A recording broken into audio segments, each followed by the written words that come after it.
Sir ಹೇಳ್ರಿ ಏನಾಯ್ತು ನಿನ್ನೆ ಮಧ್ಯಾಹ್ನ 3:30 ಸುಮಾರು ನಮ್ಮ ತಮ್ಮ ಮನೆಯಲ್ಲೇ ಬರ್ತಿದ್ದಂಗೆ ಇಲ್ಲೇ ಸ್ಕೂಲ್ ಹತ್ರ ಮುಂದುಗಡೆ ಇಬ್ಬರು ಒಬ್ಬ ಗೌಸ್ ಅಂಥೇಳಿ ಇನ್ನೊಬ್ಬ ಮುಜ್ಜು ಅಂಥೇಳಿ ಇಬ್ಬರು ಚಾಕು ತಗೊಂಡು ಹಲ್ಲೆ ಮಾಡಿದ್ದಾರೆ ಸರ್.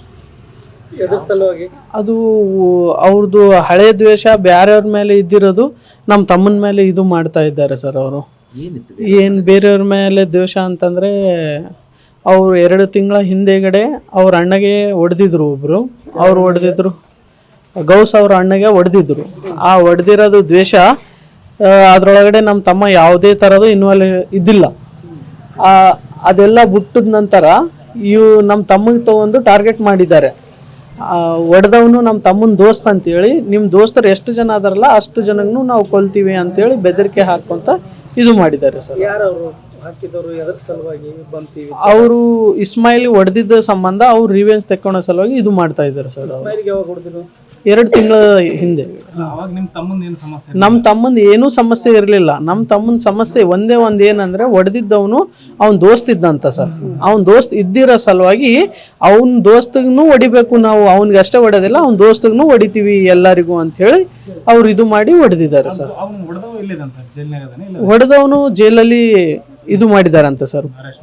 ಪೊಲೀಸ್ ಸಾಹೇಬರು ಅರೆಸ್ಟ್ ಮಾಡಿದಾರಂತ ಸರ್. ಅವರು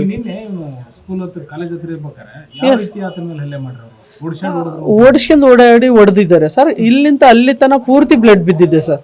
ಅದು ಬಿದ್ದಿದ ನಂತರನು ಕೆಳಗಡೆ ಕುಣ್ಯಾಗ ಹಾಕಿ ತಲೆ ಇದು ಮಾಡಿ ಕೊಂದಿದ್ದಾರೆ ಸರ್. ಅದು ಮಚ್ಚು ತಗೊಂಡ್ ಮಾಡಿದ್ದಾರೆ ಸರ್. ಮಚ್ಚು ಸರ್. ಆ ಸಿಟ್ಟು ನಮಗೂ ಗೊತ್ತಾಗ್ತಾ ಇಲ್ಲ ಸರ್. ಜಸ್ಟ್ ಅವ್ನು ಹೊಡೆದವನಷ್ಟೇ ನಮ್ಮ ತಮ್ಮನ ದೋಸ್ತ್ ಇದ್ದ ಸರ್ ಅಷ್ಟೇ. ಅದು ಬೇರೆದೇ. ಆರಿಫ್ ಎಲೆಕ್ಟ್ರಿಷಿಯನ್ ಆಗಿದ್ದಾರೆ.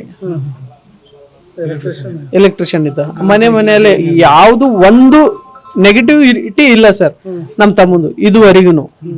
ಇಷ್ಟು ವರ್ಷ ಆಯ್ತಂತಂದ್ರು ಯಾವ ಕೇಸಲ್ಲಿ ಇನ್ವಾಲ್ವ್ ಇಲ್ಲ, ಯಾವ ಜಗಳದೊಳಗೂ ಇನ್ವಾಲ್ವ್ ಇಲ್ಲ ಸರ್. ಸೈಲೆಂಟ್ ಇದ್ದ ಮನುಷ್ಯನ ಮೇಲೆ ಈ ರೀತಿ ಹಳೆ ಅವ್ರವ್ರ ಪರ್ಸನಲ್ ದ್ವೇಷಕ್ಕೆ ನಿಮ್ಮ ತಮ್ಮನ ಯಾಕೆ ಬಲಿ ಕೊಟ್ರೆ? ಅದೇ ಸರ್, ಅವರು ದೋಸ್ತರು ಇದ್ದಾರೆ ಅಂದ್ಮೇಲೆ ದೋಸ್ತರು ಇದ್ದವ್ರನ್ನು ಹೊಡಿತಾ ಇದ್ದಾರೆ ಸರ್. ಆ ತರ ಮಾಡ್ತಾ ಇದ್ದಾರೆ ಸರ್.